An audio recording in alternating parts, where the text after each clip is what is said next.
bendiga, amados hermanos, en esta hermosa noche. Damos gracias a nuestro Dios por esta oportunidad nueva que nos brinda el Señor para poder, hermanos, dirigirnos hacia ustedes a través de estos medios para llevar la palabra del Señor. Esta noche vamos a continuar, hermanos, hablando acerca de la segunda carta de Timoteo en el capítulo 2, en el versículo 15. Y vamos a estar, hermanos, hablando acerca del tema aprobados y sin nada de qué avergonzarse. Aprobados y sin nada de qué avergonzarse. Ese es el tema de hoy, basado en 2 de Timoteo capítulo 2, versículo 15. Leemos la palabra de Dios, honrando al Padre, al Hijo y a su Santo Espíritu. La letra dice así: procura con diligencia presentarte a Dios aprobado, como obrero que no tiene de qué avergonzarse, que usa bien la palabra de verdad. Vamos a orar. Bendito y buen Dios que está en los cielos, damos gracias, Señor, en este momento por esa linda oportunidad que nos concede de poder, Dios mío, primeramente estar delante de su presencia para presentar nuestra vida, para presentar este estudio de la palabra de Dios en sus manos, pedir esa bendición que viene del cielo, esa ayuda de su Santo Espíritu para el discernimiento de esta palabra, para el buen entendimiento de ella, Señor, para que también ella pueda traspasar, bendito sea el nombre del Señor, el propósito, Señor, los corazones de las almas, los corazones, Padre, de las personas que escucharán este mensaje, aquellos hermanos, aquellos amigos, Padre Santo, aquellas personas que ya sea con alguna relación con usted o sin ella, Padre, pueda llegar el conocimiento de la verdad. Esperamos que nos bendiga grandemente con este estudio a cada uno de nosotros, a los que vamos a estar, Dios mío, esperando esa bendición añadida a la bendición que ya tiene esta palabra. Así que solo deje que corra ella como una voz poderosa al corazón y a la mente del hombre, y que usted pueda, Dios mío, ejercer su propósito con ella, recoger frutos abundantes, Dios mío, de esta palabra. Le pido todo esto en el nombre de Jesús. Muchas gracias le damos en esta hermosa hora. Amén y amén. Bien, como ya dijimos, aprobados y sin nada de qué avergonzarse es el tema de este día. En esta porción, hermanos, lo que vemos nosotros es, bendito sea el nombre del Señor, es una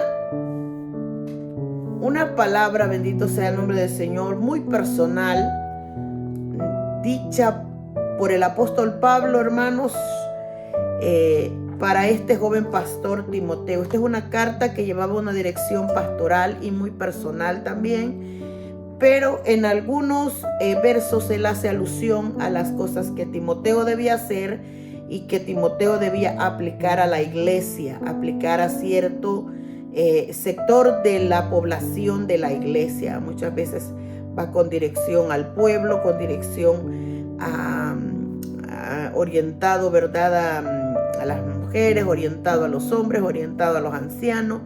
Pero este es un consejo a su ministerio, al pastorado que ejercía el pastor Timoteo. Y se lo dice él, ¿verdad?, como apóstol, también como cuando un padre aconseja a un hijo, como un pastor aconseja a otro, y le habla acerca de que procure diligentemente presentarse a Dios aprobado.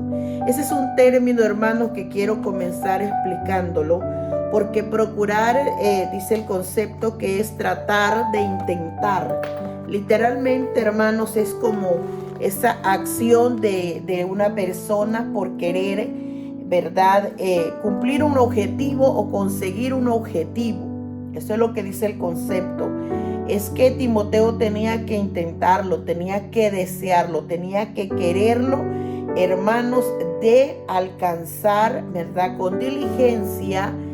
Le dice, ¿verdad?, procura con diligencia, o sea, aplícale prontitud, aplícale cuidado, aplícale esmero ponle atención a lo que estás haciendo. Eso es lo que quiere decir, procura con diligencia.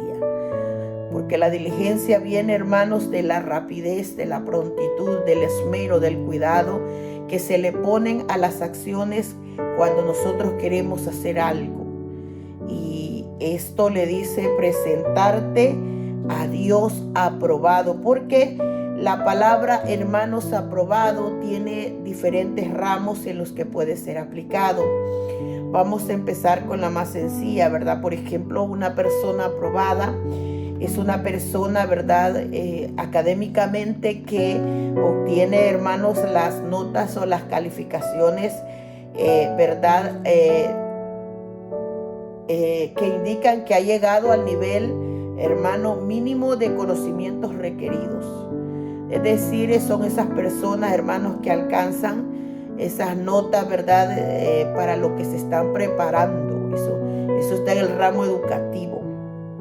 Pero bendito sea el nombre del Señor.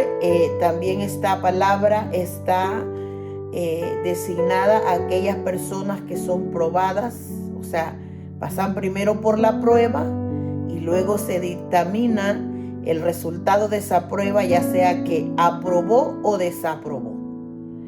Y en este punto, hermanos, es importante que nosotros también conozcamos el hecho de que la palabra aprobación, en este caso en el sentido espiritual, significa alguien que ha resistido la prueba. Alguien que después que camina en el Evangelio resistió todas las cosas. ¿Por qué va en este sentido? Porque cuando Pablo escribe esta carta, especialmente la segunda carta de Timoteo, él, como ya le he dicho en otras ocasiones, estaba preso, pero también estaba destinado ya para ser crucificado.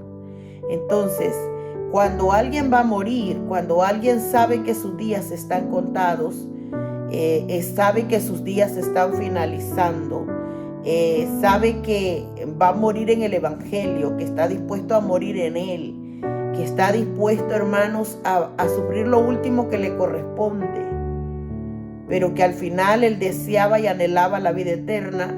Entonces ahora él sabía que su vida deseaba él o afirmaba que iba a ser aprobada por el Señor.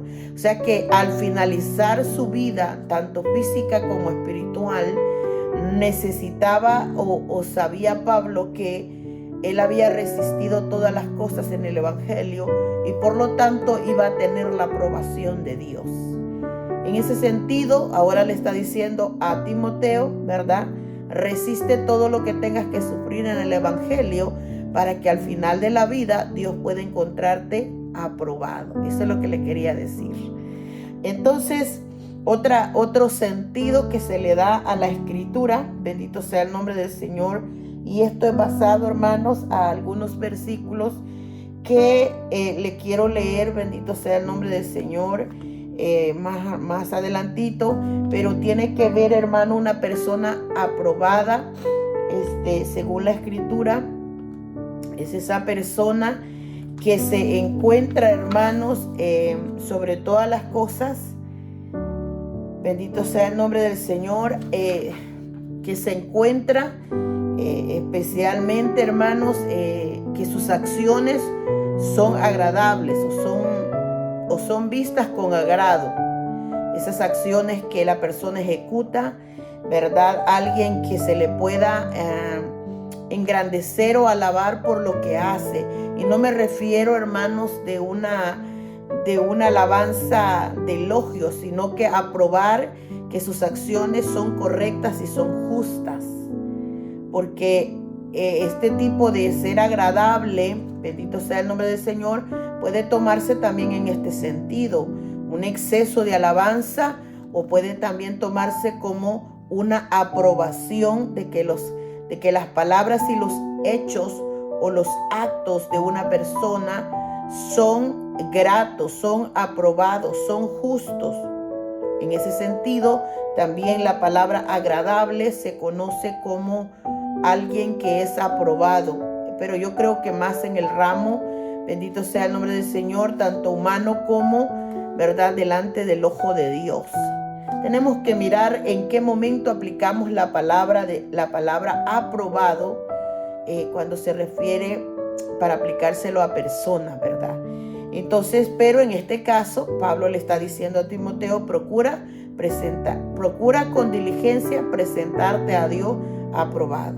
Que al final de tu día, al final del ministerio, al final de la vida, ¿verdad?, puedas encontrar hallado como una persona que fue justo, fue agradable, fue digno de ser reconocido en el final de la vida. En otro sentido espiritual, una persona aprobada es alguien que ha resistido la prueba de lo que se le presentó en la vida, lo resistió. Y entonces está al final listo para presentarse delante de Dios. En ese sentido, el versículo habla del término aprobación. Ahora quiero decirle un par de versículos en los cuales la Biblia indica, bendito sea el nombre del Señor, que fueron pocas las personas que a través de la escritura o que hay prueba bíblica de que fueron considerados como personas aprobadas. Y Hechos capítulo 2:22 dice así: varones israelitas, oíd estas palabras, Jesús Nazareno, varón aprobado por Dios, entre vosotros con las maravillas, prodigios y señales que Dios hizo entre nosotros por medio de él, como vosotros mismos sabéis.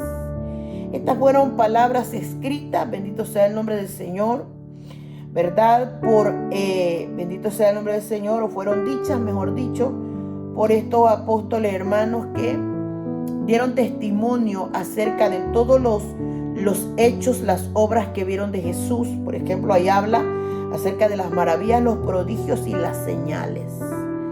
Entonces, ellos miraban que cuando Jesús hacía estas cosas, había naturalidad en él, había un poder natural que no era humano, que era un poder que venía de Dios, pero que era una persona que no presagiaba, no prodigiaba para que lo vieran, sino que lo hacía porque ese era su ministerio para hacer en la tierra. Y los que lo vieron, los discípulos, los apóstoles, los que le seguían, dan testimonio ante el pueblo de Israel que Jesús Nazareno, hablando de Cristo, era un varón aprobado por Dios. Ahora, en este punto es bueno recalcar, ¿verdad?, que la Escritura afirma de que este Cristo que fue enviado a la tierra, este Jesús, era un hombre 100% hombre.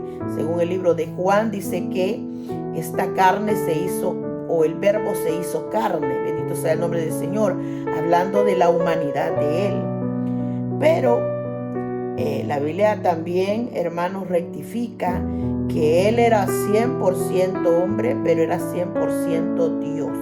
Lo que pasa es que era un Dios que se personificó en carne para ser enviado a la tierra, para vivir como nosotros. Todas las cosas que nosotros vivimos, él las vivió en carne, por eso es que él nos comprende ahora. Pero con la única diferencia que cuando los judíos, el pueblo de Israel, los fariseos, los seduceos, buscaban ocasiones para aprenderlo, para hallarle fallas, para hallar en qué se equivocaba, para hallarle en qué gestos se le hacía mal o qué actos se le hacía mal. La Biblia comprueba que no se le halló en él nada de lo que se le pudiera acusar y que se le fuera encontrado verdadero. La Biblia dice que las veces que estas sectas intentaron acusarlo, buscaban mentirosos, buscaban personas para que hablaran por él, pero en realidad cubrían mentiras detrás de sus testimonios. Está probado eso en los evangelios.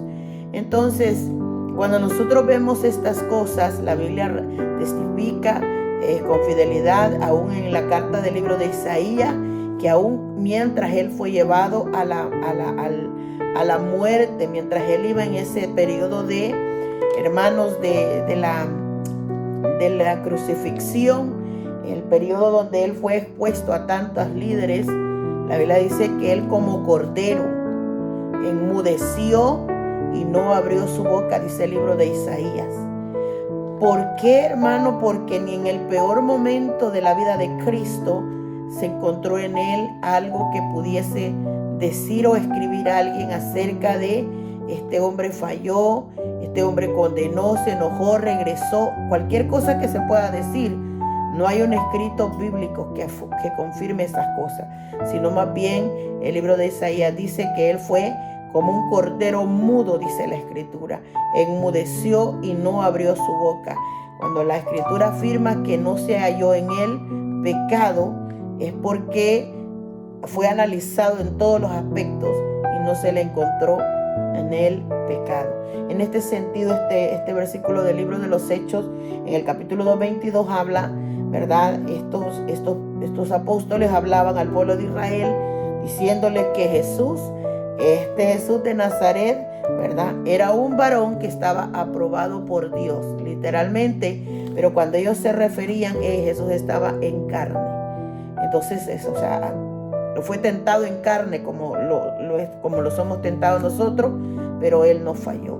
A diferencia de los seres humanos, ¿verdad? Que de una o de otra manera siempre le somos faltos en la medida que Dios quiere que seamos. Entonces, alguien podrá decir, ¿cómo podemos compararnos con Cristo? Bueno, la Escritura dice que hay 2 versículos de la palabra del Señor que nos demandan a nosotros, ¿verdad? Que podamos lograr, no que somos, pero que tenemos que hacer un intento por lograr, hermanos, al ser semejante a Cristo en su proceder, en su humildad. Bendito sea el nombre del Señor. Nos invita a que nos humillemos como Cristo lo hizo, dice la Escritura, hasta lo sumo. Si todos los cristianos fuésemos humildes, ¿verdad? Como la Biblia lo demanda, la gente no tendría por qué hallar fallos en los creyentes, pero en vista de que somos carne también y que fallamos a Dios, de alguna o de otra medida siempre estamos faltos en la balanza de este Dios. Bendito sea el nombre del Señor. Pero estamos también encaminados a dar esa medida de Cristo, que ese es el segundo versículo en donde la Biblia dice que el deseo de Dios es que los creyentes podamos alcanzar la medida de la plenitud de Cristo. Entonces, eso es un proceso que vamos a lograrlo, hermanos, en todo el proceder de la vida que nos preste el Señor. Quizás no vamos a llegar a la medida exacta de Él, pero la Biblia dice debemos procurar también. O sea, debemos de hacer todo esfuerzo, todo esmero, poner toda dedicación para agradar a este Dios, para que al final también seamos aprobados por Él. A eso se refiere la Escritura. En el libro de Romanos, capítulo 16, versículo 10, hay otra persona que se menciona, y esto lo menciona, ¿verdad? Pablo, ¿verdad? Cuando le manda un saludo a Apeles, así se llama esa persona. Saludad a Apeles, dice Pablo. También dice, aprobado en Cristo, dice él. Entonces yo buscaba un poquito acerca de este cristiano, y lo que dicen es poquito lo que se habla de él, hermano, pero dice que era un cristiano que se encontraba en Roma, de los hermanitos que se convertían en Roma, en el ministerio de Pablo. Y cuando Pablo estaba preso, ¿verdad?, le envía saludos a este hermano y le dice: saludad a los de la casa de Aristóbulo. No sé, hermanos, por qué razón, bendito sea el nombre del Señor, Pablo dice: saluden a Apeles, aprobado en Cristo. Supongo yo que una persona, para que diga de otra que está aprobado, es porque su testimonio, es porque su conducta, su proceder era bastante, hermanos, visible ante los ojos de Pablo, para que Pablo se refiera a hablar de esta persona especialmente de esta manera. Entonces son los únicos, hermanos, personajes que se demuestran como bíblicamente como personajes aprobados: Jesús de Nazareno y Apeles. No me pregunte en este momento por qué los otros no se dice eso de ellos, pero suponemos, hermanos, de que al igual que la invitación que hace Pablo, ¿verdad?, a la iglesia de Corintios en el capítulo 5:9 de la segunda carta, cuando le dice: por tanto, dice Pablo, procuramos también O sea, Pablo como apóstol, como creyente, dice, por tanto procuramos, o sea, ponemos diligencia, nos enfocamos, intentamos, en otras palabras, ¿verdad? Lograr esto también nosotros. Y él dice, ya sea que esté presente en la iglesia de Corintios o que esté ausente, serle agradables, dice Pablo. O ausentes o presentes, serle agradables. ¿Por qué, hermanos? Él dice en el siguiente versículo 10, porque es necesario, dice Pablo, que todos nosotros comparezcamos ante el tribunal de Cristo. ¿A dónde es que va a ser aprobado el hombre? En ese tribunal. Cuando comparezcamos ante el tribunal de Cristo. Ve que los tribunales terrenales, ¿verdad? Usted sabe lo que es una corte, un tribunal. Está ahí el juez, hermanos, y está el acusado, y están los abogados defensores, y están los abogados acusadores. Y en ese juicio, hermanos, lo que se busca probar por todas las medidas es encontrar si el acusado realmente es inocente o es culpable de algo.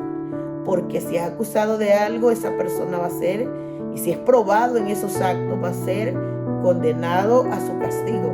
Pero si es, hermanos, aprobado, si es agradable, si es mentira lo que dicen, entonces va a ser aprobado.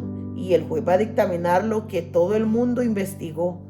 Así como los juicios terrenales, pero un mayor juicio es el juicio delante de Dios, como lo dice ese versículo de 2 de Corintios 5:10, porque es necesario que todos nosotros, dijo Pablo, comparezcamos ante el tribunal de Cristo para que cada uno reciba lo que haya hecho mientras estaba en el cuerpo, este cuerpo humano, sea bueno o sea malo, dice.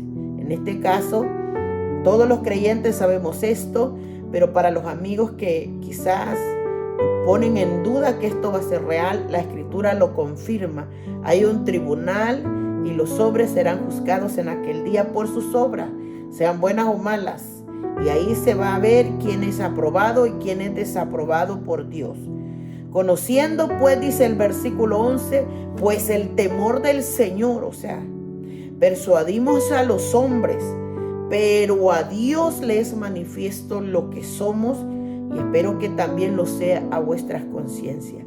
Hablando acerca, hermanos, de que el hombre con quien tiene que asegurar esa cuenta no es con los hombres de la tierra, ¿verdad? Porque dice él, ¿verdad?, que nosotros tenemos que mantener un temor en el Señor. Que así lo dice el 11, conociendo pues el temor del Señor, o sea, esa reverencia, ese respeto. O sea, yo estoy en la tierra y los creyentes estamos en la tierra, pero le servimos a un Dios que no vemos en ningún sitio, no está visible, no lo vemos, pero Él es real, Él es un Dios que hay mucha base bíblica hablando de su vivencia, un Dios que dice que sus ojos contemplan la tierra, miran a los buenos, miran a los malos, que nuestras obras están siendo contadas. Entonces en ese juicio todas esas cosas saldrán. El que tiene que caminar con el temor de Dios somos nosotros, los creyentes. ¿Por qué? Porque dice que debemos hacerlo no para persuadir a los hombres, no para convencer a los hombres lo que somos, sino que a Dios, porque al final de todo, a Él ya está manifestado, o sea, ya está revelado lo que somos. Dice, a Dios le es manifiesto lo que somos, sin engaños, sin mentiras, más allá de la cara, más allá del rostro, lo interno, lo del corazón ya es conocido por el Señor.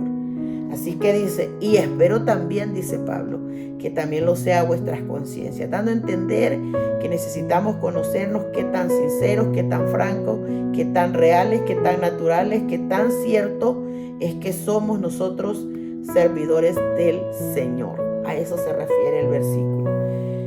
Entonces, cuando en ese versículo menciona que no es para persuadir a los hombres, o sea, no es para convencer a la gente, o sea, porque para la gente, para unos es probable que crean lo que somos y otros puede ser que no lo crean, pero al final y al final de la vida, nuestros hechos son hechos, o sea, nuestras acciones son realizadas no para convencer a los hombres, sino para convencer a Dios.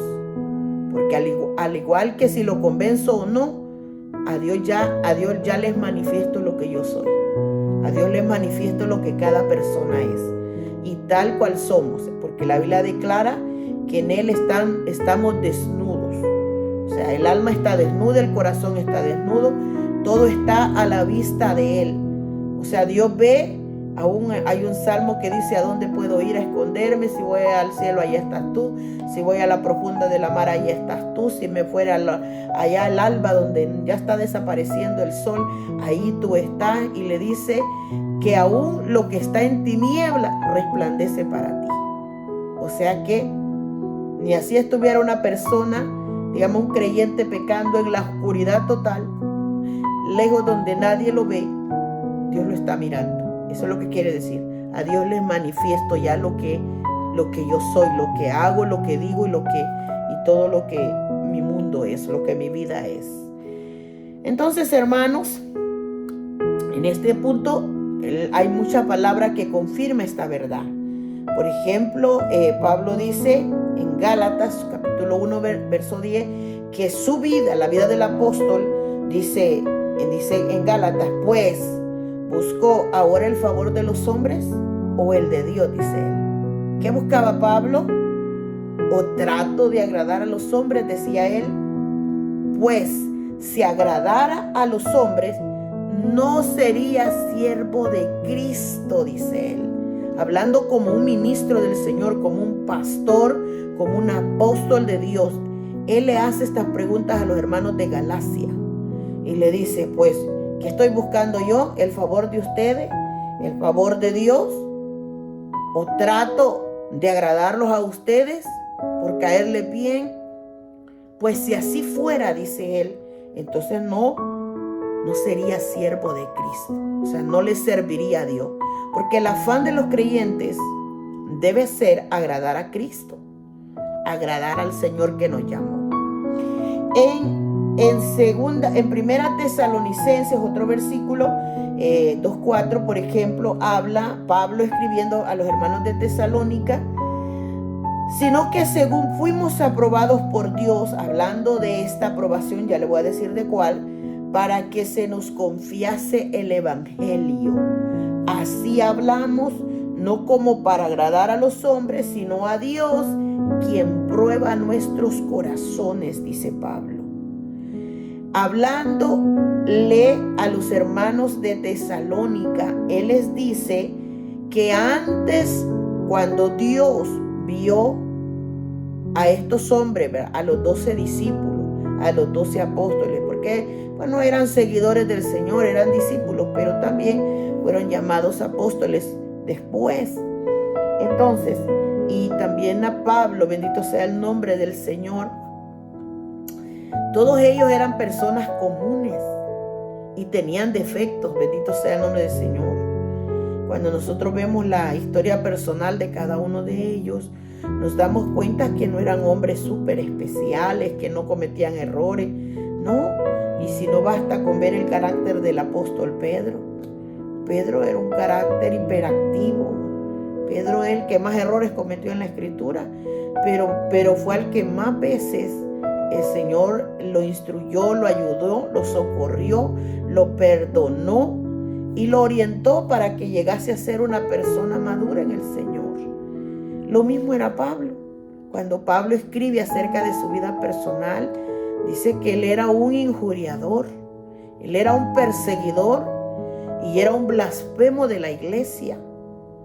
O sea que si nosotros vemos ahora, si Pablo estuviera vivo y viéramos las actitudes que Pablo hacía cuando él era Saulo de Tarso, es posible que a nuestro juicio, bendito sea el nombre del Señor, Pablo jamás hubiera tenido el privilegio de ser llamado por el Señor, porque era el que perseguía a los creyentes, era malo. Pero a Dios le plació, Dios vio el futuro, Dios vio el corazón de Pablo, vio que podía convertir este hombre en una atalaya del evangelio, en un misionero. El mayor misionero de la historia bíblica es el apóstol Pablo. el hombre, hermanos, que tenía una sabiduría de Dios, que fue moldeada por el Señor, una sabiduría, hermanos, que nosotros podemos ver en sus cartas la manera en que él escribía, un elemento verdadero en las manos del Señor, que estaba en el camino malo, sí, que era malo, que era perverso, era injuriador, era blasfemo, era terrible, hermano, pero Dios vio algo en él, y para que quedase escrito, como dice la palabra del Señor, vea, que a los ojos de Dios él puede convertir lo débil en fuerte, así literalmente. O sea, porque a estas personas Dios se complace en tomar lo débil del mundo para avergonzar a lo fuerte, dice la Biblia. Tomar a lo necio del mundo para avergonzar a lo sabio. Tomar, dice, a lo que no es para convertirlo en algo que puede ser. Entonces, ahora Pablo escribe a los hermanos de Tesalónica y le dice, sino que según fuimos aprobados por Dios. O sea, Dios vio en Pablo, aunque era malo, que podía convertirlo en una persona que podía resistir las pruebas. Una persona que delante de Dios en ese momento era desagradable, pero que podía convertirlo en algo agradable. De ahí es que nosotros, hermanos, tomamos ese poder que tiene Dios para convertir a las almas. Muchas veces a nosotros nos ha tocado ver personas, hermanos, que tenían un testimonio tremendo de borrachera, de drogadicciones, de cosas así como dice la Biblia, de lo necio, de lo peor del mundo. A veces toma a Dios para convertirlos en grandes predicadores, en grandes pastores, en grandes maestros, en grandes evangelistas, porque cada uno sabe de dónde Dios los sacó. Pero eso es parte de la Escritura, parte del poder que tiene Dios, no solo con la Escritura, sino el poder que tiene Dios de convertir un corazón de piedra en corazón de carne, de volver al hombre de una tiniebla para ponerlo en luz, de sacarlo del lodo para ponerlo en una roca firme. Estos son los poderes que tiene el Dios que nosotros le servimos. Entonces ahora dice Pablo, este Dios, le dice a los hermanos, nos llamó y nos vio aprobados por Él, para que ahora Él confiase el Evangelio. Él nos confiase el Evangelio. Encontró en mi corazón a alguien de confianza, alguien en quien Dios podía confiar la palabra de Dios para que Pablo la predicara. Eso es lo que quiere decir. Entonces él le dice, y por eso es que así hablamos. No como para agradar a los hombres, y por eso es que Pablo siempre está recalcando. Cada vez que le escribía a los hermanitos de allá de Gálatas, no es para agradarlos a ustedes. A los de Tesalónica, no es para agradarlos a ustedes, sino a Dios, decía él. Esa era una bandera que él tenía, que prueba los corazones. O sea, si yo estoy diciendo una verdad, el Dios que estaba escuchándome pesa mi corazón. Ese Dios conoce mi corazón, decía Pablo. Ahora bien, otra cualidad que tiene Pablo al escribir, pero esta vez a los hermanos de Corintios, en la segunda carta, en el capítulo 10, verso 18, dice que esta aprobación no viene de los hombres, ni tampoco de que yo diga que soy aprobada. Porque Pablo escribe, porque no es aprobado el que se alaba a sí mismo, sino aquel a quien Dios alaba.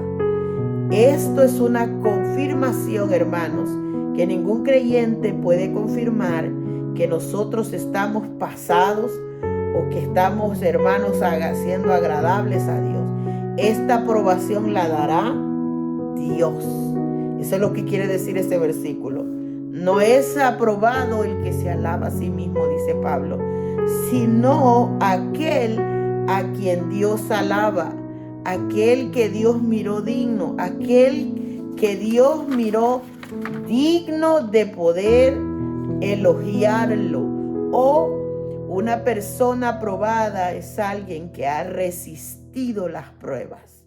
Dios es el que va a dictaminar esas cosas. Eso solamente se lo digo para que quede un cierre de aclaración en estos puntos. Cuando usted mire a un creyente, que asegura, hermanos, que no hay otro como Él o que está fiel en todo. Este tipo de actitudes, hermanos, no son buenas delante de Dios. ¿Por qué? Bueno, por dos razones. Una, están en esos mismos versos. Número uno es que dice allí en el libro de Tesalonicenses que Dios es el que prueba el corazón. Y a Dios no le podemos engañar. No podemos, dice la Escritura, no os engañéis. Dios no puede ser burlado. Puede ser que nos burlemos del hombre. Puede ser que un hombre se burle de otro hombre. Un hermano pueda burlarse de cualquier persona, pero no lo hará delante de Dios. ¿Por qué? Porque Dios pesa el corazón de todos los hombres. Y Él sabe si hay verdad, si hay sinceridad, si hay honestidad. Entonces, si a Dios les manifiesto lo que somos. Eso dice la Escritura. Entonces no hay manera de engañar a Dios. Dios dice en su palabra que este Dios no admite cohecho. Y el cohecho significa no admite cosas sucias, cosas raras, cosas que no están en orden, vaya. El cohecho es como algo, hermanos, turbio, algo que no es. Entonces la Biblia dice que Dios no admite cohecho. Dios no admite esas cosas. Entonces, la invitación siempre es para que andemos en su verdad, para que hablemos verdad. ¿Por qué, hermano? Porque al final, en este tribunal de Cristo, compareceremos todos, los buenos y los malos. Y ahí Dios es el que sabe ya las cosas, o sea, Él le manifiesto lo que somos, es lo que dice la Escritura. Entonces no podemos jugar con el Evangelio, no podemos jugar con un privilegio, no podemos jugar con un ministerio, no podemos jugar con Dios, no podemos hacer eso. ¿Por qué? Porque no hay manera de que nos escapemos de esa justicia de Dios. Así que seamos, hermanos, lo mejor posible, ¿verdad? Rectos, honestos, verdaderos delante de Dios. El versículo base dice: procura con diligencia presentarte a Dios aprobado. Y le dice como obrero que no tiene de qué avergonzarse. Porque aquí ya se está refiriendo es al ministerio que Pablo tenía. Había impuesto bajo la unción de sus manos el presbiterio que tenía Timoteo, es decir, el ministerio del pastorado. Aquí lo que vemos es que le dice: procura presentarte a Dios como un obrero, o sea, como un jornalero. ¿Se acuerda la enseñanza que estuvimos viendo acerca de este tema? Bendito sea el nombre del Señor, que está escrito, bendito sea el nombre, en el versículo 6, el labrador para participar de los frutos debe trabajar primero. Cuando predicamos esa enseñanza, hablábamos del trabajo que tenía que hacer un pastor. Literalmente, el Señor hace una simbología con el labrador. ¿Por qué? Porque un labrador es una persona que trabaja el campo. Simbólicamente, el Señor utiliza esta simbología de nuevo y le dice ahora, pero no le menciona, le dice, sino le dice como obrero. Un obrero es un jornalero. Espiritualmente hablando, ese es como simbología del trabajo que Dios le encomienda a Timoteo, que tenía que trabajar duro por la obra de Dios. Un jornalero, un siervo de Cristo que trabajaba en la viña. Dice el concepto de un obrero que son todos los que viven de su trabajo y que dependen de alguien que los contrata. Es decir, puede ser un patrono o puede ser un empresario. En este caso, un patrono. ¿Se ha fijado usted que en los campos el patrón contrata al jornalero? Simbólicamente, así es. Espiritualmente, la Biblia habla en el libro de Mateo capítulo 20 acerca de este reino de Dios. Y dice así, Cristo hablando: porque el reino de los cielos es semejante a un hombre, padre de familia, que salió por la mañana a contratar obreros para su viña. Porque el Señor, hermanos, da esta simbología de que Él hace un contrato, un llamamiento a los hombres de Dios, a los que Él les encomienda la obra. Entonces, en este caso, Cristo hace el papel de patrono, o sea, de patrón, de jefe, el que manda, el que llama, el que elige, el que encomienda. Y el siervo o el jornalero o el obrero son los siervos de Dios que son llamados, los servidores de Cristo, para trabajar en la obra del Señor. Con referencia, hermanos, especialmente a los que son los pastores. Entonces Pablo le dice, procura presentarte a Dios aprobado. Y le dice, como obrero que no tiene de qué avergonzarte, como un jornalero, como un siervo de Cristo, de que en aquel día no tengas por qué sentirte avergonzado. Eso es lo que le quiere decir. Y aquí vamos a empezar a explicar el punto de qué cosas pueden, o no, mejor dicho, cuando le dice no tienes de qué avergonzarse, que no tiene de qué avergonzarse. Porque la vergüenza se considera como un sinónimo de pudor y temor a la deshonra, dice el concepto. Dice que la vergüenza se considera, bendito sea el nombre del Señor, como un sinónimo de pudor y temor a la deshonra. Es decir, que los obreros tenían que ser honestos, porque el pudor tiene que ver con la honestidad. ¿Cómo tiene que ser entonces el trabajo de un ministro? Tiene que ser honesto, tiene que ser honroso, porque eso tiene que ver con el pudor. Tiene que ser con decoro y también con compostura, dice el concepto. O sea que son siervos aquellos que primeramente son llamados por el Señor, contratados como jornaleros, como obreros de la viña. Bendito sea el nombre del Señor. Y cuando ellos terminen su trabajo, porque esta aprobación viene al final de la vida. Esto es cuando ellos terminen su carrera. Bendito sea el nombre del Señor. Cuando les llegue su final de la vida, que encuentren ser aprobados por el Señor. Es decir, que sean encontrados dignos de respeto y admiración. Y yo creo que este es un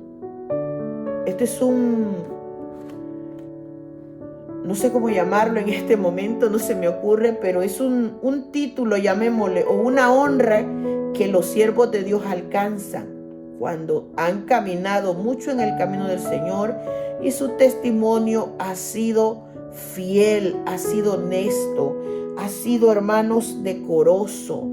Esos siervos de Dios, esos pastores que usted no les encuentra nada de qué acusarlos, nada de qué deshonrarlos, porque, o sea, si un pastor, un siervo de Dios, vaya, un jornalero, un siervo de Cristo, vaya, camina en el evangelio como lo que dice el concepto, de manera sincera, de manera honesta, de manera honrada, de manera, hermanos, que ha sido modesto. La modestia tiene que ver con, o sea, sin andar con exageraciones, ¿verdad? De espontaneidad, de riqueza, de todo eso. Sino una persona que ha mostrado compostura, equilibrio en su vida. Y su testimonio en el camino del Señor, hermanos, es transparente en la vida, en el mundo, en la iglesia, en la sociedad en que vive.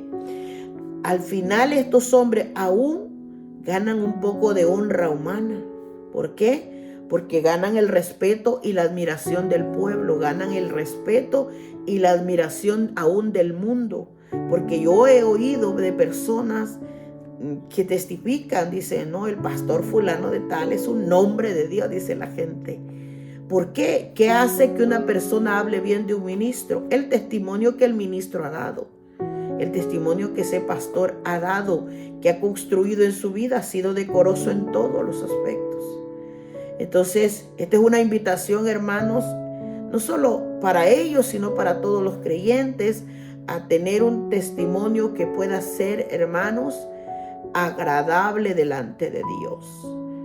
Cuando usted escucha que hablan de un pastor, que critican a un pastor de alguna cosa que ha hecho mientras es un ministro del Señor, digamos, ¿verdad? Estas personas que cometen, hermanos, pecados, hermanos que cubren cosas, hermanos que, bueno, le podría decir muchas cosas, pero quiero apelar al entendimiento que Dios nos ha dado a todos. Cuando usted vea algo sucio, algo turbio, algo desagradable en un ministro de Dios y de repente alguien habla de ellos dieron pie a la deshonra porque no han sido, como dice el concepto, honestos. Cuando alguien no es honesto, es deshonesto. Cuando alguien no honra, es porque deshonra. Por algo las palabras están hechas apegadas las palabras están pegadas a los hechos. Si alguien no honra es porque deshonra. Si alguien no es honesto es porque es deshonesto. Si alguien, hermanos, no es decoroso es porque es indecoroso. Si alguien no tiene compostura es porque no guarda la compostura. Entonces, estas personas que caen en estos desliz, en estas tentaciones, en estos pecados, en esta deshonra, ¿verdad? Pastores que son, hermanos, señalados por robos, por malversaciones, por pecados, hermanos, de adulterio, o por pecados, hermanos, de así como mucha gente ya está detenida. Usted lo oye en la noticia, que hay registros, hermanos, hay pruebas de personas que están ahí porque ese castigo de la tierra se lo merecen por sus actos, pero sobre todo la deshonra pública, porque estos hombres no son vistos como siervos de Dios, sino como sinvergüenza. Vaya, en mi país utilizaban una palabra común para las personas que tenían actos malos y le decían son malacates, decían en mi país. Malacates es un término, ¿verdad?, que se le asigna a una persona que hace actos malos, actos fuera de sí, fuera de cordura, fuera de control, vaya. Entonces, cuando usted escuche a alguien criticar a un pastor por cualquier acto, porque yo solo le listo los más comunes, pueden ser otros tipos de cosas, esa persona deshonra a Dios. Por lo tanto, ¿qué honra va a tener de Dios? Y menos de los hombres. Que aunque la Biblia dice, yo se lo dije al principio, el predicador, el pastor, no está buscando en sí la aprobación de los hombres. Si la obtiene, esto es algo ya agregado a su vida. Pero en realidad el trabajo de un ministro no va a predicar para quedar bien con la gente. No va a tener un testimonio para quedar bien con la gente. O sea, si queda bien con la gente, eso es como secundario, pero no es su prioridad. Bíblicamente no debe ser su prioridad. Yo le leí lo que dice Gálatas. Pablo dice, ¿busco ahora el favor de los hombres o el de Dios? ¿O busco agradarlos a ustedes?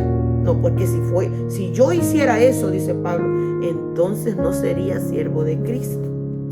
Entonces, el objetivo de un ministro no es quedar bien con el pueblo, pero si logra con su testimonio quedar bien, esto es una honra adicional, porque es la honra humana. Pero la que el hombre está luchando es la honra de Dios, es la aprobación de Dios, es el ser agradable delante de Dios. Entonces, hermanos, cuando hay deshonra, cuando un ministro deshonra o cualquiera, vaya, llamemos al ministro, que para ellos es el mensaje, porque Pablo le escribe a Timoteo, procura con diligencia presentarte a Dios aprobado, como un obrero, le dice, que no tiene de qué avergonzarse, un obrero que no tiene por qué pasar afrenta, un obrero que no tiene que sufrir oprobio, un obrero que no tiene que pasar ningún tipo de vergüenzas. Eso es lo que le quiere decir. ¿Por qué? Porque no existe nada más incómodo, bendito sea el nombre del Señor, para un obrero, para un ministro de Dios, que ser avergonzado. Yo creo que eso es lo peor que puede vivir un ministro. Y todo creyente, hermano, así, o sea, se lo digo porque O sea, nadie quiere pasar una vergüenza. Nadie quiere pasar una vergüenza. Entonces no hay, hermanos, en un acto así de deshonra, no hay nada bueno que sacar de eso, sino que oprobio, vergüenza, deshonra, dolor. Entonces nadie quiere, hermano, no existe nada más incómodo. La Biblia habla de que Moisés sintió algo así.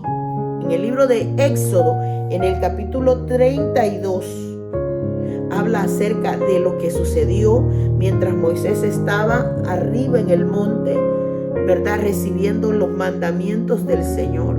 Y allá pasó, según la Escritura, un periodo de 40 días. Entonces el pueblo abajo de la montaña, del monte Sinaí, tenían como líder a Aarón. Y dice que el pueblo se desesperó. Acababan de salir de Egipto y traían todas las costumbres del mundo. Porque Egipto representa el mundo. Eso ya todos los creyentes lo saben.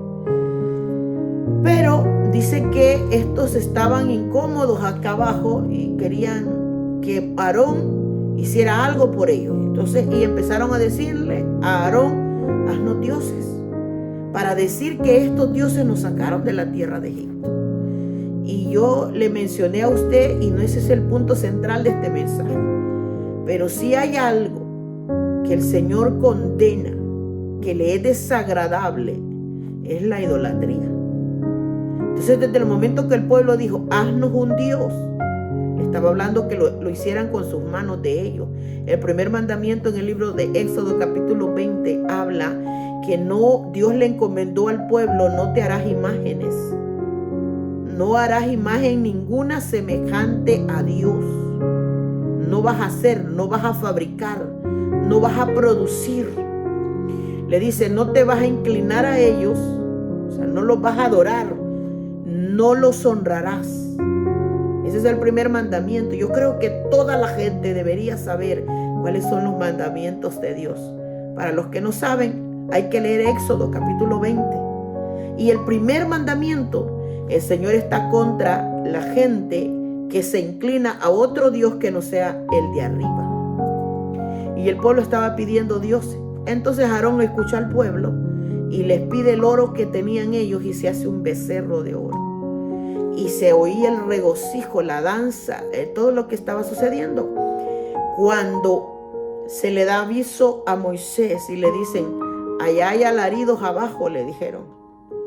Y Moisés dijo, eso no son alaridos, esto es gozo y fiesta lo que hay, dijo.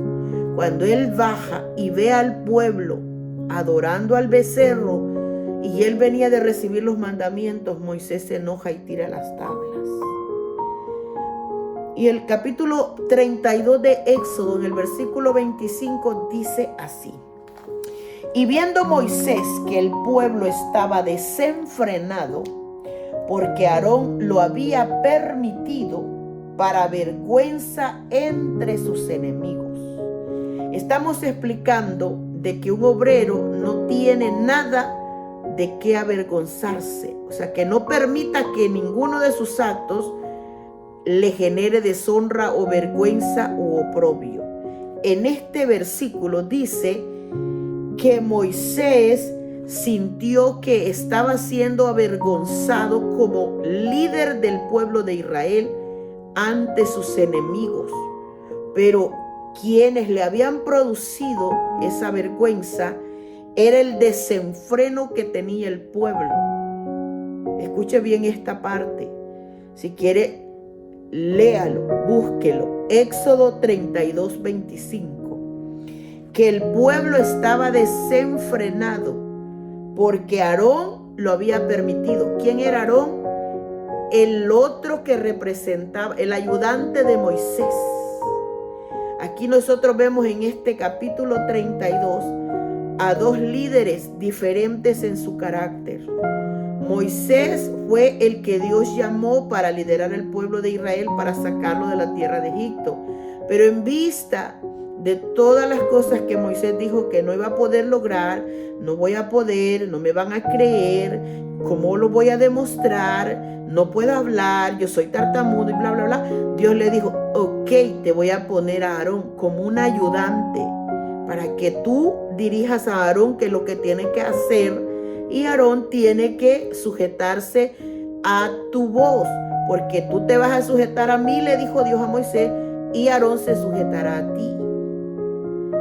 Pero el versículo dice que el pueblo estaba desenfrenado porque Aarón lo había permitido. Eso dice que en el liderazgo hay personas serias sometidas al Señor, pero hay otros que se someten es al pueblo. Lo que el pueblo pide es lo que esa persona les permite. Eso es lo que quiere decir ese versículo. Entonces, aquí es donde vemos nosotros, no solo en la historia bíblica, en el libro de Éxodo, sino que ahora traigamos esa realidad para nuestra época, para nuestro tiempo. Usted es el que tiene que tener, el pueblo, usted y yo que lo representamos, tenemos que tener ojo, todos nuestros sentidos abiertos, despiertos, los sentidos espirituales, porque los humanos, los ojos están abiertos y vemos, los oídos escuchan, ¿me entiende? Pero en este caso tiene que ver con nuestros sentidos espirituales. Usted tiene que ver cuando algo está desenfrenado en una iglesia, cuando algo está, porque la palabra desenfrenado es que no hay alguien que lo frene, o sea, es un acto que está decayendo, es un acto que necesita ser frenado. Cuando usted vea, y yo se lo mencioné en la vez pasada, cuando usted vea desórdenes en una iglesia, cuando usted vea cosas descontroladas en una congregación, es porque alguien lo está permitiendo. Y el Señor le dejó como liderazgo es al siervo de Dios, al jornalero que contrató para la viña. Entonces, si ese hombre de Dios que fue llamado por el Señor está permitiendo situaciones en una obra, Dios lo llamará a cuentas. En este versículo de Éxodo lo que muestra es el celo, es la actitud diferente de dos siervos que eran de Dios. Primero Moisés en primer lugar, y cuando Moisés estaba arriba, el encargado era Aarón. Dios le encarga la viña de la iglesia a los siervos de Dios. Entonces, si ese siervo mira cosas desenfrenadas, desordenadas, fuera de orden en una iglesia, y nos estamos refiriendo fuera del orden bíblico, fuera del orden de la escritura. Aquí está, hermanos, la señalización. ¿Qué es lo que debemos hacer? ¿Cómo lo debemos hacer? ¿A quién debemos seguir? ¿Cómo debemos seguirlo? Aquí está la luz, aquí está el camino, aquí está la verdad. Si nosotros no andamos a la luz de la escritura, entonces andamos en desenfreno, andamos queriendo hacer las cosas a nuestra manera.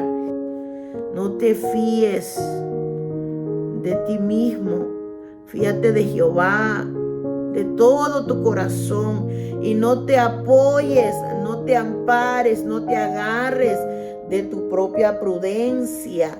Reconoce a Dios en todos tus caminos y Él enderezará tus veredas, dice la Escritura.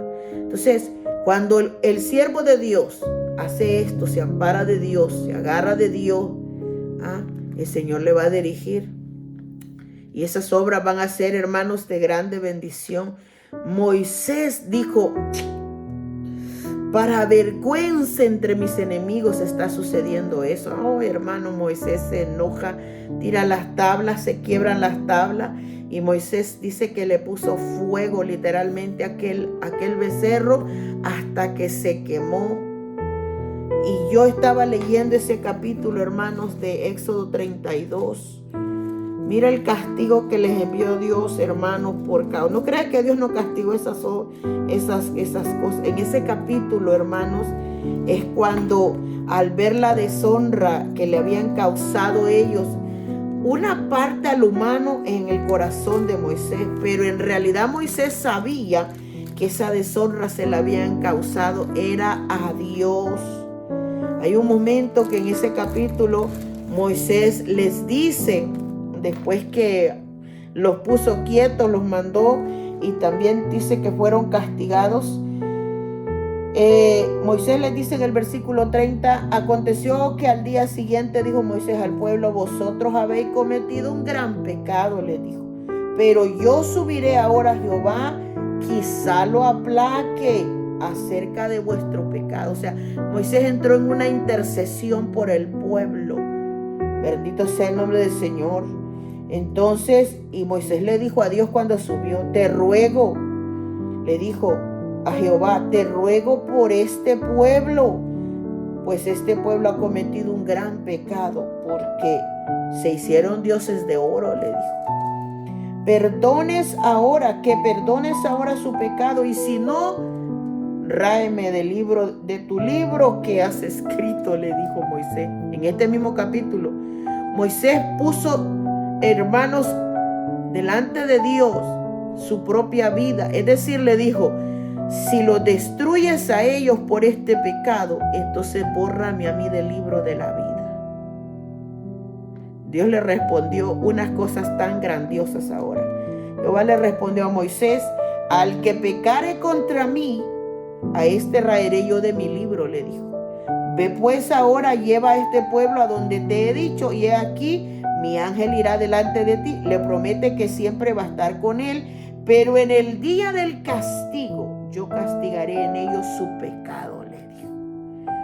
Y Jehová hirió al pueblo porque habían hecho el becerro que formó Aarón. Y por ahí, cuando usted ve, bendito sea el nombre del Señor, usted va a ver, hermanos, que mueren una gran cantidad de hombres por causa de ese pecado. Y los hijos de Leví lo hicieron conforme al dicho de Moisés, dice el 28, y cayeron del pueblo en aquel día como 3,000 hombres. Todo el pueblo se juntó a celebrar, pero el Señor cortó un promedio de 3,000 personas por causa de ese pecado. Entonces, ¿qué le quiero decir? Cuando algo está desenfrenado en un lugar, créame que recibirá castigo. No le puedo decir qué porque no soy Dios, solo obedezco lo que la Escritura dice. Dios no va a quedar, hermanos, y ahí como lo dijo a Moisés, Dios a Moisés, ¿verdad? Castigaré en ellos el pecado. O sea que la persona que está cometiendo un pecado, hermanos amados, será castigado. Jehová lo hirió al pueblo, dice, porque habían hecho el becerro que fundó o que formó Aarón. Entonces, ¿qué le quiere decir o qué nos quiere decir esta escritura, hermano? El cuidado vigilante que deben tener los siervos de Dios de la manera en cómo no solamente trabajan en la obra, cómo la dirigen, qué es lo que permiten, qué es lo que consienten. Eso es lo que quiere decir esta escritura. Si no quiere presentarse delante de Dios desaprobado, tiene que velar ahora lo que está haciendo hoy en día. Hermanos amados, el evangelio es tergiversado. Ya le voy a mostrar con un versículo cómo a veces se tergiversa la obra de Dios, el evangelio, por causa de los malos testimonios de las congregaciones. A veces no es toda la congregación, a veces son miembros que hermanos persisten en rebelarse o en persistir, hermanos, en sus deseos. Hay gente, yo le hablaba a usted en las lecciones anteriores, hay personas que, hermanos, el peligro que hay cuando no decidimos, hermanos, definirnos para el Señor. Una de las cosas, hermanos, que está escrito, bendito sea el nombre del Señor, que lleva a la gente a apartarse de Dios, es cuando la persona no afirma su corazón para con Dios. Esas personas que aman a Dios, pero también aman parte de las cosas del mundo, que quieren tener a Dios de su lado, pero también aman las cosas del mundo. Estas personas corren un peligro de apartarse de Dios, pero no están bien en el evangelio. Y hay base bíblica para mostrárselo. Un poquito más adelante hay una enseñanza donde menciono con mayor fuerza estos puntos. Por hoy mi deber es decirle, si un líder, si un ministro, si un jornalero llamado en la Escritura, ¿verdad? Que con ese oficio compara a los siervos de Dios, los que servimos a Dios, especialmente los pastores. Si no quieren presentarse delante de Dios avergonzados, tienen que velar. Eso es lo que Pablo le está diciendo al pastor Timoteo. Tienes que presentarte a Dios aprobado como un obrero que no tienes nada de qué avergonzarte. Es lo que le está diciendo. Este es un buen momento para mandarle a usted un mensaje diciéndole, si usted es un creyente que le ha tocado ver, que le ha tocado quizás vivir en una iglesia donde hay liberalismo, donde los pecados son permitidos, donde nadie pone reglas, donde nadie pone, hermanos, disciplinas, donde las cosas no están bien elaboradas o bien hechas. El Señor juzgará estos actos y Él, hermano, juzgará con justa justicia. No crea usted que eso que a usted lo desalienta, que ve, ese error que ve, ese mal que ve, va a quedar impune. No va a quedar impune. No hay nada que sea falto delante de Dios que Dios no aplique su justicia. Hay actos que serán justificados por el Señor, pero Él sabe cómo lo hará. Bendito sea el nombre del Señor. Y actos, hermanos, que el Señor encarga estas cosas. Pablo le está diciendo a Timoteo un encargo de persona a persona. Procura, le dice, con diligencia presentarte a Dios aprobado. Como un obrero, como un siervo de Dios, como un pastor de la viña, que no tienes nada de qué avergonzarte. Y le dice y usa la palabra siguiente, ¿verdad? Sin nada de qué avergonzarte, sino que usas bien la palabra de verdad, le dice en ese versículo. Y es lo que le quiero terminar de explicar. Para no avergonzarse en el futuro, en el final de la vida, Pablo aconseja este versículo. Y eso es para todos los creyentes. Velad debidamente, dice en 1 Corintios 15:34.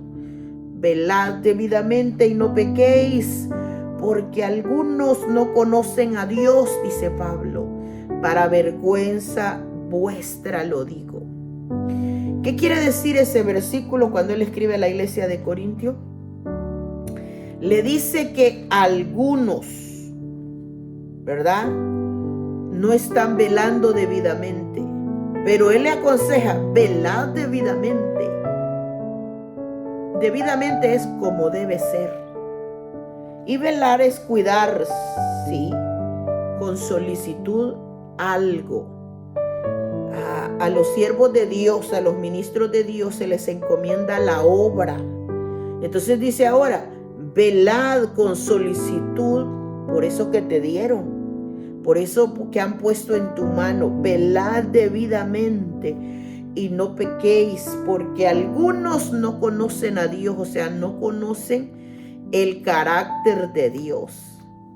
No conocen, en otras palabras, todo lo que Dios es, porque hay una parte de creyentes que piensan que Dios es pura dulzura, puro amor, puro, que Dios no puede hacerle males a nadie.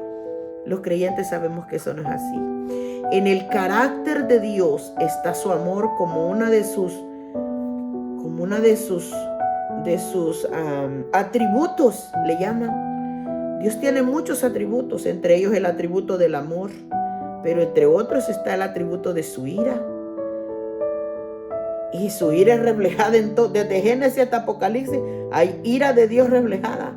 ¿Por qué castigó a los primeros con diluvio? Porque su corazón no pudo con el pecado que había de ese tiempo. Lo voy a raer, dijo. Aplicó su amor al crearlos, pero aplicó su ira al destruirlos. Porque en el tiempo de Sodoma dijo, no, estos están pasados de la raya. Yo no soporto más. Oigo las voces del pueblo pidiendo a gritos.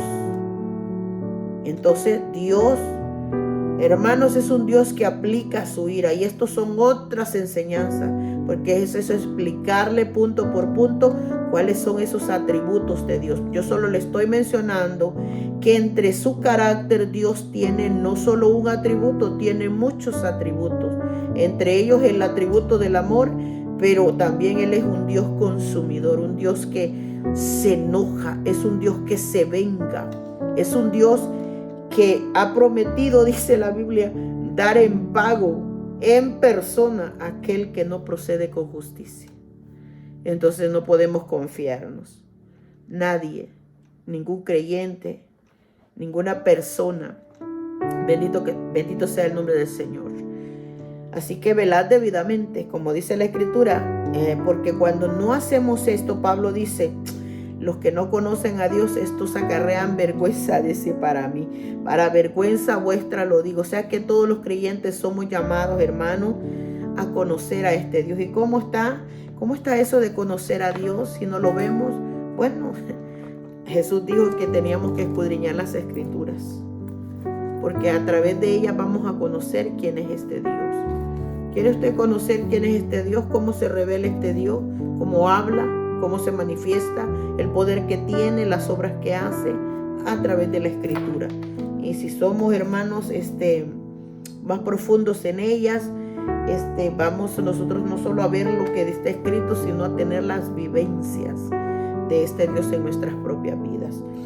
Así que le dice, sin nada de qué avergonzarte, sino que usa bien la palabra de verdad, dice. El término usar significa, es una persona que tiene habilidades con las manos para operar un determinado instrumento. Le voy a poner ejemplos rápidos. ¿Cómo sabemos, hermanos, que un cocinero es buen cocinero? Cuando sabe usar todos los elementos y con sus elementos prepara una comida deliciosa. Los cocineros, hermanos, son personas que hacen arte con la comida. Bendito sea el nombre del Señor. ¿Cómo sabemos que un soldado es buen soldado? Cuando sabe usar el arma. Cuando, hermano, estas personas que aprenden una técnica inteligente y veloz y rápida para manejar las armas. A estas personas que son sumamente inteligentes los ponen como líderes de grupos, líderes de lo que sea.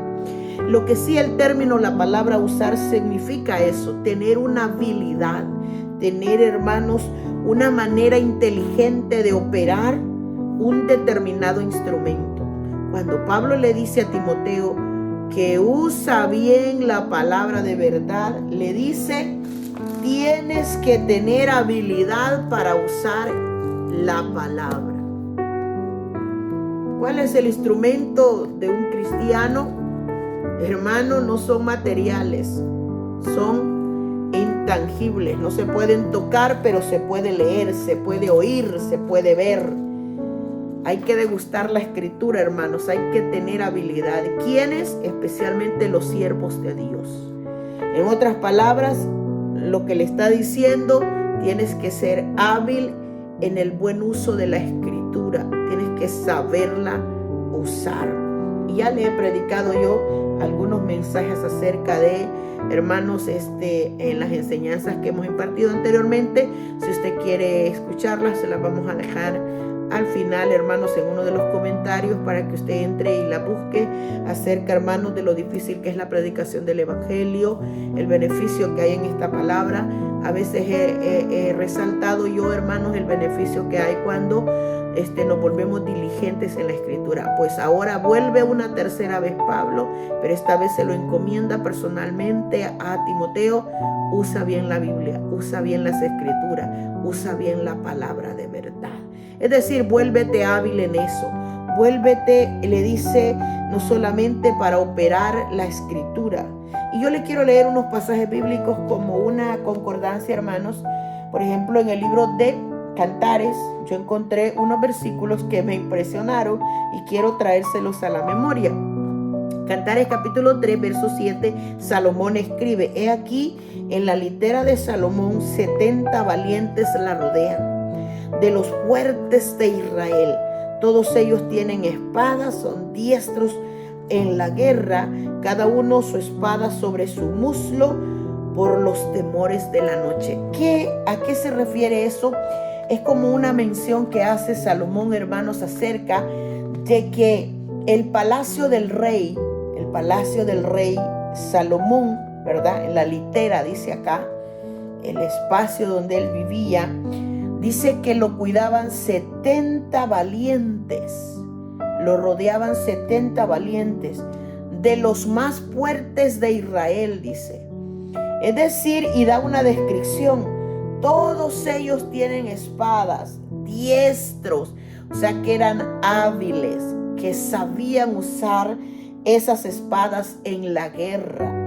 Y dice que la mantenían en su muslo. Quiero hacerle como una, bendito sea el nombre del Señor. Ve que en la guerra se ponían los fusiles así, bueno, como son más grandes, ¿verdad?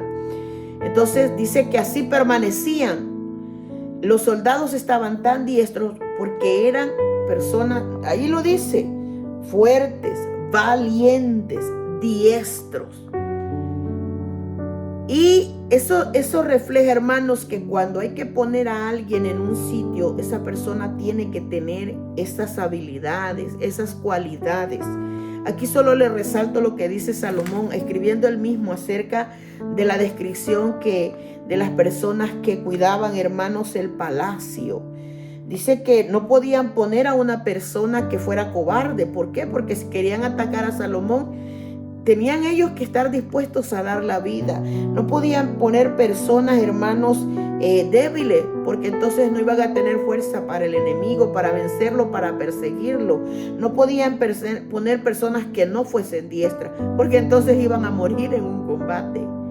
Entonces, esto es aplicado, hermanos, al cuidado de un palacio. Pero en este caso, los siervos de Dios son puestos al cuidado de un pueblo. Razón tiene Pablo al decirle, bueno, usa bien la palabra de verdad. Vuélvete diestro en la escritura. Y yo, hermanos, quiero apelar a una verdad. Bendito sea el nombre del Señor. El conocimiento de la escritura lo da el Señor. Esto no tiene nada que ver con preparaciones académicas. Tiene que ver con diligencia de cada persona. Porque yo he visto pastores que no han pasado por la escuela y son grandes ministros de Dios. He visto a personas que no pasan tampoco por institutos bíblicos y son diestros en la escritura. O sea, son estas gentes que se humillan delante de Dios, buscan la presencia de Dios. Dios es el que revela la explicación, hermano, el discernimiento de la escritura. Entonces, no se necesita realmente, yo lo puedo confirmar. Yo puedo confirmar una verdad. Yo nunca he pasado por un instituto bíblico. Nunca. Entonces, cuando yo oro y le digo a Dios, disciérneme la escritura, disciérneme la palabra, más la diligencia que yo pongo para poder entender la escritura, el Señor me regala lo que usted está escuchando. Y yo no soy ni evangelista, ni soy tampoco pastora. Que alguna gente me llama así, pero no soy. No tengo ese llamamiento, no lo pido, no lo deseo, no es algo que está en mí. Pero sí siento ese llamado, hermanos, por leer la escritura. Me encanta averiguar, me encanta buscar, me encanta. Para mí, 2 horas, 3 horas, 4 horas en la escritura es un tiempo ganado para mi corazón. Entonces, no estoy diciendo en esta enseñanza que todos los pastores tienen que ser personas estudiadas. No. Estoy diciendo que Pablo le dice a Timoteo, procura presentarte a Dios aprobado, sin nada que te pueda avergonzar. Y le dice, usa bien la palabra de verdad. Es una encomienda. Vuélvete hábil en las escrituras. Y para eso lo que la persona necesita son 2 cosas. Saber leer y saber buscar la presencia de Dios. Aquí no tiene nada que ver un estudio, porque el discernimiento de la escritura no lo produce ni la educación secular, ni la educación, hermanos, de la escritura. Tampoco quiero caer en el punto, quiero aclarar que el estudio de la escritura es malo. No, porque si yo hubiese tenido oportunidad en algún momento de mi vida pasar por un instituto bíblico, me encantaría. ¿Por qué se lo digo? Porque a mí me gusta la escritura, me encanta la escritura. Y qué mejor que haya alguien que sepa más, que siempre va a haber uno que sabe más que otro. Siempre va a haber uno que sabe más que otro. ¿No le gustaría a usted que alguien que sabe mucho las escrituras le enseñe a usted? Porque a mí sí, a mí me encantaría. Yo no he pasado por un instituto bíblico porque yo no he tenido esa oportunidad. Pero si yo tuviese la oportunidad, como yo le he dicho en otras enseñanzas, me apuntaría. Porque si se trata de crecer en el conocimiento, me apuntaría, me encantaría.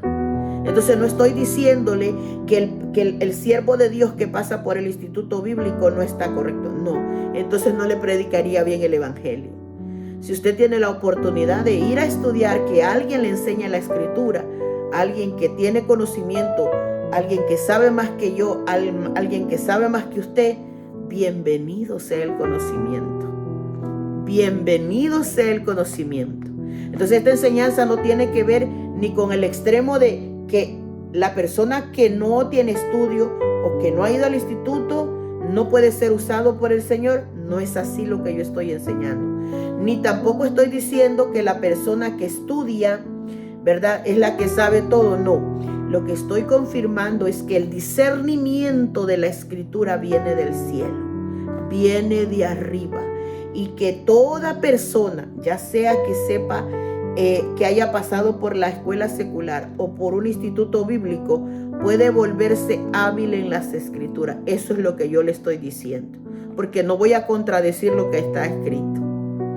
Pablo era un ministro de Dios. Hay pruebas bíblicas, hermanos, de que ese hombre había estudiado en Tarso. Por eso se llamaba Saulo de Tarso. Cuando usted lee la historia de Tarso, Tarso era una ciudad que le abundaban las escuelas y las universidades de ese tiempo. Y Pablo se creció en Tarso, pasó por esas escuelas. Pablo fue, hermanos, instruido a los pies de Gamaliel, dice la escritura, que era un ministro de Dios, una persona, hermanos, que manejaba diligentemente las escrituras. Y cuando Pablo se defiende, cuando está él preso defendiéndose ante los reyes, habla de que él era romano de romanos, era judío de judíos. Es decir, Pablo manejaba la ley, no importaba el pueblo donde estaba. Eso dice que era una persona extremadamente estudiada.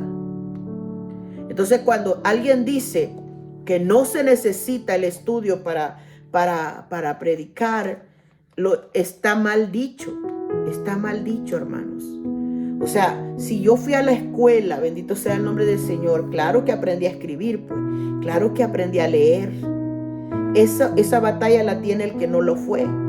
Pero hay gente que dice, yo apenas sé leer. Dios lo bendiga, porque lo que Dios quiere es ese poquito que usted sabe, más la disposición de su corazón para Dios usarlo. Y eso es lo que hace Dios. Por eso es que hay ministros alrededor del mundo, gente a veces, bueno, Dios usa hasta los tartamudos, porque cuando Dios quiere usar, es lo que le dije al principio de esta enseñanza, lo débil del mundo toma a Dios para avergonzar a lo fuerte, lo necio para avergonzar a lo sabio. Dios toma al que Él quiere. Pero una de las cosas que como experiencia he vivido es que la sabiduría de Dios viene de arriba. Y esta palabra, dice la escritura, no hay palabra profética más segura que es esta. Dice, a la cual nosotros debemos de estar, dice, como antorchas encendidas. O sea, le está hablando de un interés personal de la persona por la escritura. Nunca le va a votar Dios que si usted no sabe, Dios lo va a capacitar. Claro que sí. Si usted fue a la escuela, ya usted trae un poquito de ayuda para que usted avance en lo que Dios quiere que avance. Si usted fue a un instituto bíblico, bendito sea Dios por el conocimiento que adquiere. Jamás yo votaría a una persona que pasó por el instituto bíblico. Lo que sí recomienda es a todos los creyentes, tanto los que saben y no saben, es que mantengamos cordura, que mantengamos la humildad. Nadie debe creerse más que nadie, porque delante de Dios, este Dios no hace acepción de persona. Dios no dice a este vale más porque estudió más y este porque menos. Dios no es así. Entre los hombres podemos tener esos males, pero Dios no. Dios lo que ve es la disposición del corazón. El que no sabe busca a Dios, lo poquito que sabe lo sabe usar, se humilla. Dios puede usarlo tremendamente en un altar. Y el que sabe, si se humilla, ese conocimiento Dios se lo convierte en algo poderoso para que también sea usado por el Señor. Espero no enredar este punto. Solo quiero aclararlo. ¿Por qué?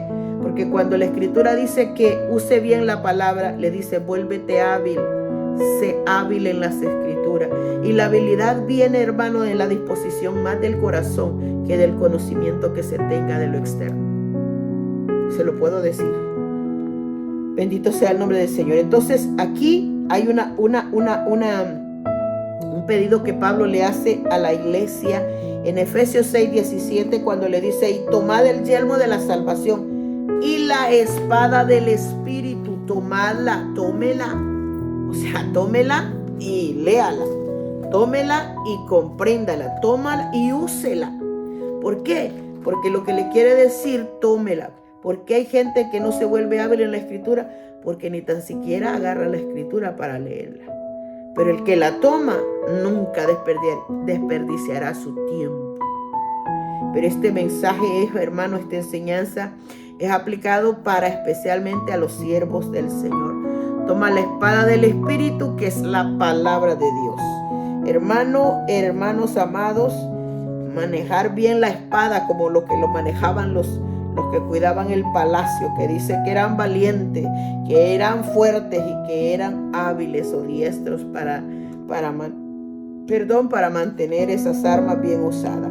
Usar la palabra de Dios, usarla bien, significa interpretarla, enseñarla correctamente, sin desvíos, sin distorsiones, sin nada de eso. Bendito sea el nombre del Señor.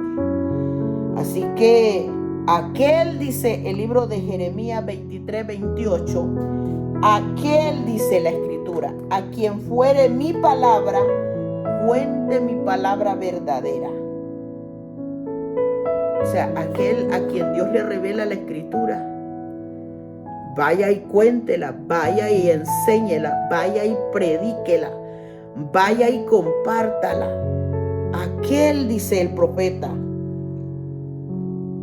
Mire cómo empieza diciendo el versículo entero. Jeremías 23:28. El profeta que tuviera un sueño, cuente su sueño. Y aquel a quien fuere mi palabra, a quien yo le revele mi palabra, a quien yo le ministre mi palabra, a quien yo le discierna mi palabra, cuente mi palabra verdadera, dice Dios. Cuente mi palabra verdadera. Hay un compromiso, el predicador, el maestro, el pastor, el evangelista, el ministro de Dios. Por eso es que este asunto no podemos nosotros a lo loco discernir que todos somos llamados. Yo no sé, hermano, este llamado tenemos que entenderlo y sentirlo en nuestra vida. Bendito sea el nombre del Señor.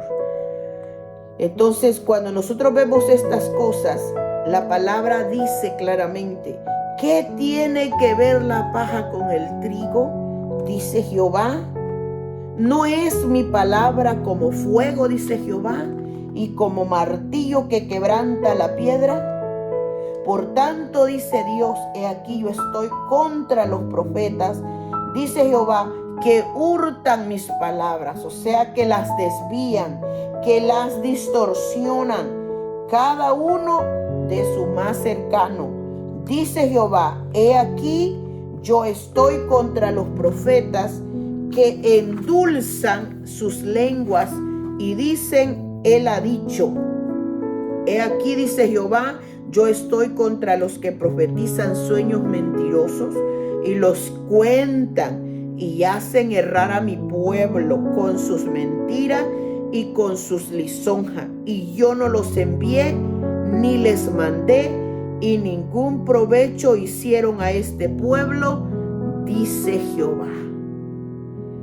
Mire, hermanos amados, la persona que el Señor le revela un sueño o la palabra, uno de los encargos que hace Dios en este versículo es que no, dice acá, no está a favor de los que endulzan, de los que ponen agradable por quedar bien con el pueblo, por quedar bien con el hombre. Dice, endulzan la palabra, endulzan sus lenguas. Yo estoy contra los que profetizan la mentira. Dice él, los que mienten y cuentan y hacen errar al pueblo con sus mentiras y con sus lisonjas. Y yo no los envié. Aquí tiene que ver el llamado, tiene que ver con lo que el predicador dice, el cuidado, hermano, que tenemos que decir, el Señor dice así, o Dios me dijo. Son términos que nosotros tenemos que tener un cuidado, porque si Dios no lo dijo, nos metemos a líos con el Señor. Dice el versículo, y ningún provecho hicieron a este pueblo, dice Jehová. O sea que no le ayudaron a la iglesia, no fueron útiles, no fueron de bien para la obra. ¿Por qué? Por usar dulzura o por usar mentira, por decir cosas que Dios no había enseñado, que no había dicho, que no había revelado. Entonces tenemos que tener un sumo cuidado. Hay una parte, hermanos, de esta enseñanza que por lo menos se lleva otra media hora, pero no quiero alargar esta enseñanza a 2 horas. No puedo, hermanos. Así que la voy a dejar para una segunda parte, continuando el punto de el obrero que debe usar bien la palabra de verdad, para que después usted pueda escuchar esto más calmadamente en 2 partes. Por hoy quiero dejarle este pensamiento y quizás con esto último vamos a abrir la segunda parte de este mensaje. Hoy quiero dar gracias a Dios. Vamos a poner este mensaje en las manos del Señor. Padre que está en los cielos, damos gracias en esta noche por esa linda oportunidad que nos da de hablar la Escritura. Lo que más queremos, Señor, es decir las cosas tal como están escritas, con el entendimiento que usted nos da, con la verdad que usted pone en nuestro corazón y con la verdad sobre todas las cosas que están escritas, las cosas en este libro sagrado. Le pido que con esta enseñanza bendiga alguna vida, Señor, que nos enseñe, que nos instruya, que nos llene de su gracia y de su misericordia y de su poder, que nos llene de su conocimiento. Espero que esta palabra sea discernida por el Espíritu Santo en el corazón de los oyentes, de aquellos que van a escucharla. Tengan ellos atentos, Señor, a la Escritura, Señor, de esta palabra. Le pido que bendiga a cada uno de ellos en el nombre poderoso de Cristo Jesús. Amén y amén. Bien, vamos a dejar esta enseñanza acá, esperando en el Señor que Él pueda bendecir su vida. Muchas gracias a todos los que nos escriben, nos alientan para seguir adelante. Aquellos que están siguiendo la secuencia de los estudios, Dios les bendiga y que sobre todo Dios les ministre. Ese es mi deseo, y que la palabra corra como una voz poderosa. Así que gracias por escucharnos. Dios le bendiga y Dios le guarde. Nos vemos en una próxima ocasión. Amén. Porque